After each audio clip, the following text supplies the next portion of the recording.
aussi mal que vous et moi. En éléphant, moi, je ne me trompe pas quand je me dis qu'il faut qu'on s'aime, qu'on soit. Donald contre Dumbo. Bonjour Natacha. Bonjour, il y a quelques jours, on en parlait dans la presse, effectivement, le président américain menaçait d'autoriser à nouveau l'importation de trophées d'éléphants. C'est une menace sur laquelle il est revenu, j'allais dire une décision sur laquelle il est revenu, sauf que, malgré tout, on se dit, tiens, la biodiversité est encore menacée. C'est plus qu'une menace, parce qu'il avait annoncé que les États-Unis autorisaient effectivement à nouveau que des Américains, chasseurs de loisirs, puissent importer sur leur territoire américain les trophées des éléphants chassés en Zambie et au Zimbabwe.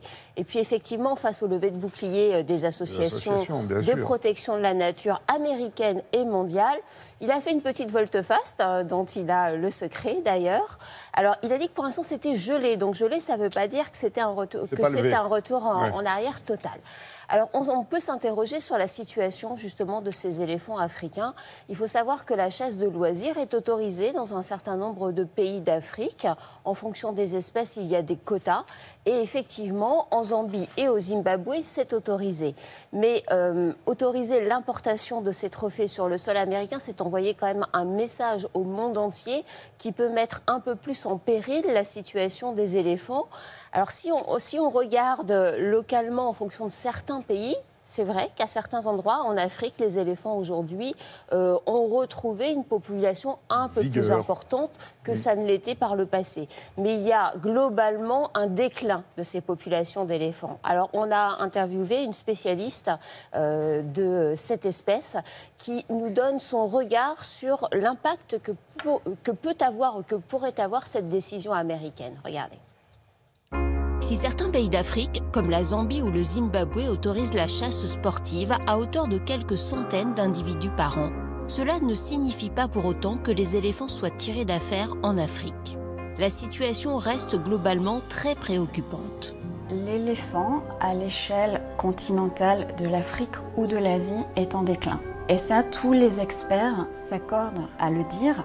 On peut s'attendre à une extinction locale de certaines populations d'éléphants d'ici à 10 ans, par exemple en Afrique centrale ou en Afrique de l'Ouest. Aujourd'hui, ces éléphants sont harcelés, braconnés, pour qu'on puisse récupérer leur défense en ivoire afin d'alimenter la demande en Asie. Et il faut quand même savoir qu'un éléphant est braconné toutes les 26 minutes pour son ivoire. On est sur 25 000 éléphants braconnés chaque année, c'est considérable.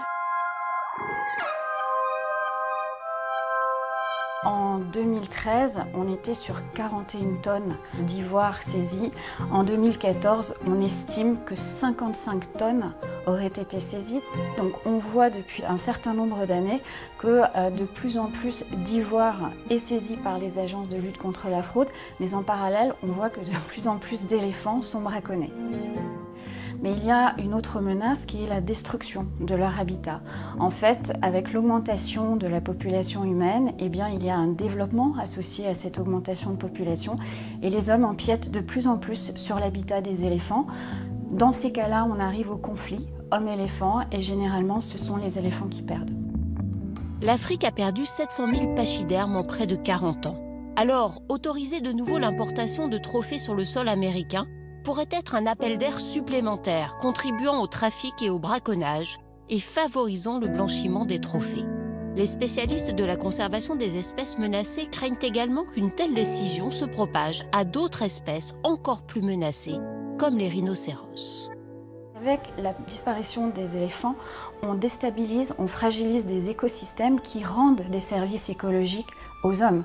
Donc la survie des éléphants est liée à la survie de l'homme et c'est la raison pour laquelle les mesures qui doivent être prises pour protéger les éléphants doivent être ambitieuses et doivent se prendre maintenant.